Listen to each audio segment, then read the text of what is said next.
Bonjour, l'objet de cette vidéo est de vous présenter la formation à la cyberdéfense que propose NSIT Systems. C'est une formation qui peut être donnée intra-entreprise ou dans les locaux sur les deux sites de NSIT Systems.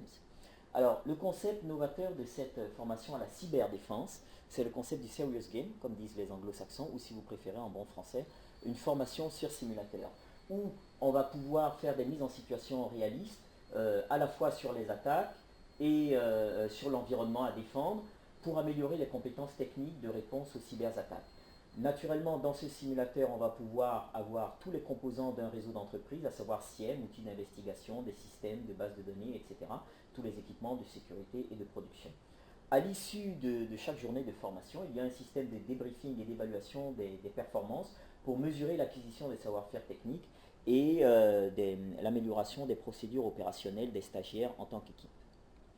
Donc pour revenir à l'environnement du simulateur, qui est le cadre de la formation, c'est un environnement qui peut restituer virtuellement des environnements IT et ou SCADA, simuler des trafics en fonction des composants, des éléments du réseau qu'on a introduits dans la simulation, de simuler des attaques IT naturellement et ou SCADA, tout ça sous la conduite d'un formateur pour conduire les opérations telles que je vais vous le décrire.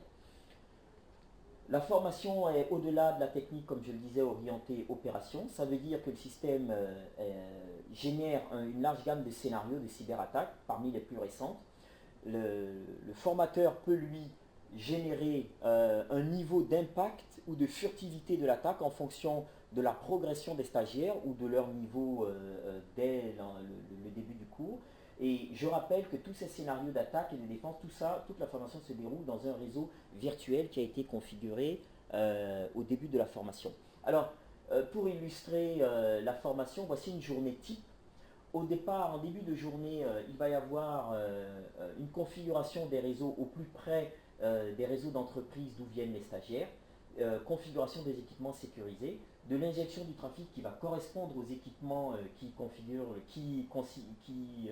composent le réseau virtuel, une attribution des rôles aux stagiaires, définition des réseaux d'attaque, et ensuite on passe à la phase de simulation qui va être le lancement de la première attaque avec naturellement, à titre d'exercice, réponse des stagiaires de cyberdéfense, les choix techniques de procédure, tout ça étant enregistré à des fins de correction en fin de journée. Le suivi et le rôle du formateur, ça va être d'aider ou d'orienter les stagiaires, parfois d'arrêter les opérations pour leur permettre de réorienter leur recherche ou leur coordination, et une adaptation, comme je vous le disais, de la complexité des attaques et de la furtivité des attaques au niveau constaté des stagiaires. À la fin de la journée, une fois la fin de l'exercice sonné, il y a une évaluation par une revue des opérations qui ont été enregistrées, une analyse des actions individuelles de chacun en fonction du rôle qu'il avait, des actions de coordination du groupe, et puis un corrigé dans les règles de l'art de ce qui aurait dû être fait du point de vue technique par les individus sur les machines dont ils ont la charge et sur le groupe en termes de procédure pour la maîtrise d'une cyberattaque. L'interface donc d'enrôlement des stagiaires, classique, hein, ajouter, supprimer.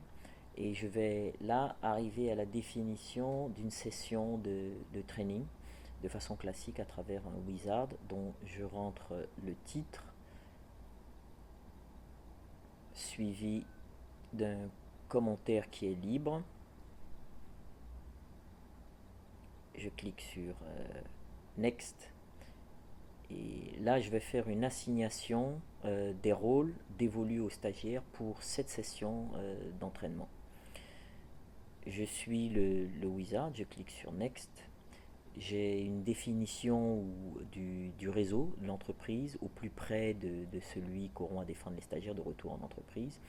Et là, j'ai une définition de l'attaque, en l'occurrence Apache Shutdown, avec une définition du scénario. J'ai introduit mon scénario et je clique sur Finish. Ça y est, ma session est prête. Je peux la lancer. Immédiatement, mes stagiaires apparaissent en mosaïque et je peux lancer ma session d'entraînement. Donc vous noterez que autant que j'ai de stagiaires, je les verrai apparaître en mosaïque donc sur mon écran, avec une possibilité de zoomer sur l'un, l'autre en fonction de l'attention que je veux porter à ce qu'il fait. Donc là, l'exercice est lancé. Pendant ce temps, j'ai mon réseau qui va être chargé, une assignation de mes adresses IP, et ensuite automatiquement mon attaque que je vais lancer une fois que mon réseau sera configuré. Là, définition de l'attaque avec les attendus de l'exercice. Donc oui, je confirme le chargement de mon réseau, là, tel que je l'ai défini. J'ai donc là mon attaque dont je vois que aucun des éléments constitutifs de l'exercice n'a été exécuté, c'est normal, il démarre. Hein. Donc tout ce qui est détection, réponse, prévention, dont les événements, vous voyez en bas sur le curseur, sont enregistrés au fur et à mesure qu'ils se déroulent, pendant que mes stagiaires travaillent. Je vais vous montrer maintenant la capacité. Donc, au fur et à mesure que mes stagiaires interviennent, donc je peux cocher ce qu'ils ont fait ou pas comme bonne réponse ou comme attendu de l'exercice, donc pour contrer une attaque dans les règles de l'art. Et donc, tous ces événements vont être enregistrés dans le déroulement de l'exercice. Je voulais aussi vous montrer la capacité d'interagir avec l'ensemble des stagiaires en envoyant des messages de groupe, donc qui vont apparaître sur leur console.